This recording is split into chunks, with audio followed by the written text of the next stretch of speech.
ఇది కాకుండా సమయానుకూలం మనం ఎప్పటికప్పుడు స్ట్రాటజీ కూడా ఆలోచించినప్పుడు జనసేన బీజేపీ పొత్తు పెట్టుకొని ఎన్డీఏ ఏర్పాటు చేసుకున్నాం.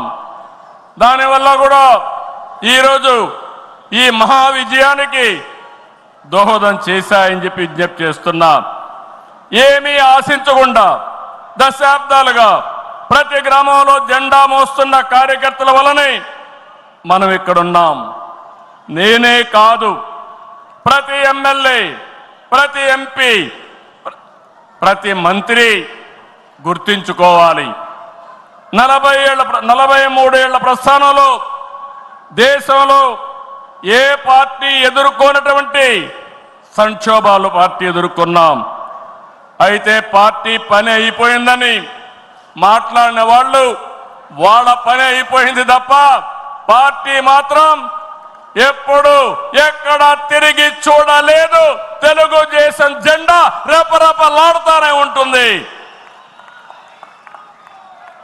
నాటి ఎన్టీఆర్ చైతన్య రథం నేను చేసిన వస్తున్న మీకోసం పాదయాత్ర, ఎన్నికల ముందు లోకేష్ చేసిన యువగళం వరకు కార్యకర్తల్లో అదే పోరాట స్ఫూర్తి.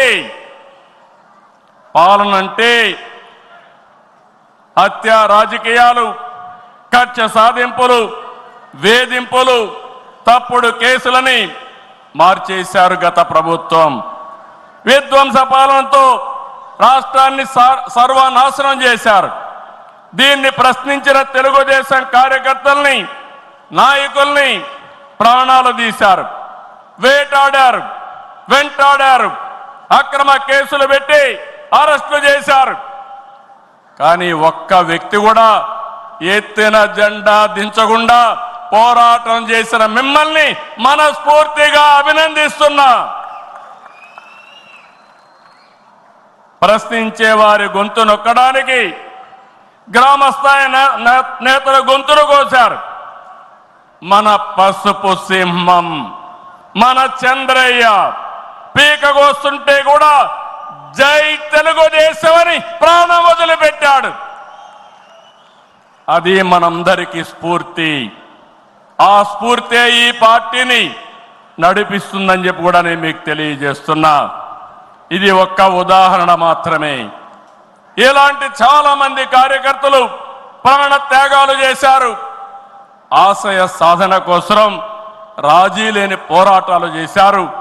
వారి స్ఫూర్తి తెలుగుదేశంలో శాశ్వతంగా ఉంటుందని చెప్పి కూడా నేను మీకు తెలియజేస్తున్నా.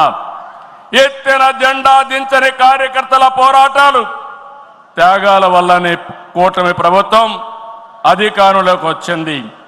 మీ త్యాగాలకు మహానాడు వేదికగా శిరస్సు వంచి మీకు పాదాభివందనం చేస్తున్నాను.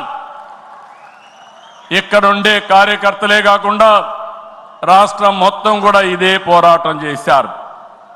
మీ త్యాగాలు వృధా కానివ్వం. కార్యకర్తల కష్టానికి గౌరవం, గుర్తింపు ఇస్తాం, సంక్షేమం చూపిస్తాం. ఈ రాష్ట్రాన్ని దశ దిశ మార్చే కార్యక్రమాలకు శ్రీకారం చుడతాం. దేశంలో అనేక పార్టీలు ఉన్నాయి, కానీ ప్రజల జీవితాల్లో ఇంతగా ప్రభావితం చేసిన ఏకైక పార్టీ ఉందంటే అది ఒకే ఒక పార్టీ, తెలుగుదేశం పార్టీ. తెలుగు జాతి సంక్షేమం, అభివృద్ధి మాత్రమే అజెండాగా 43 ఏళ్ల టీడీపీ ప్రస్థానం సాగుతుంది. అటు తెలంగాణ నుంచి ఇటు ఉత్తరాంధ్ర వరకు అభివృద్ధి అంటే తెలుగుదేశం పార్టీ ఆవిర్భావానికి ముందు తర్వాతను చూడాల్సిన అవసరం ఉంది. ఇది చరిత్ర చెప్పిన వాస్తవం. సంక్షేమం, సంస్కరణలు, అభివృద్ధి, ప్రతిదానికి టీడీపీనే ఒక ట్రెండ్ సెట్టర్. టీడీపీ పాలనే ఒక బ్రాండ్ అంబాసిడర్. ఒకసారి చరిత్ర మనం చూస్తే పటేల్ పట్వారీ వ్యవస్థ రద్దు నుంచి ఆడబిడ్డల ఆస్తి హక్కు వరకు, బాలికా విద్యకు ప్రోత్సాహం నుంచి ప్రత్యేక మహిళా యూనివర్సిటీ వరకు లోటు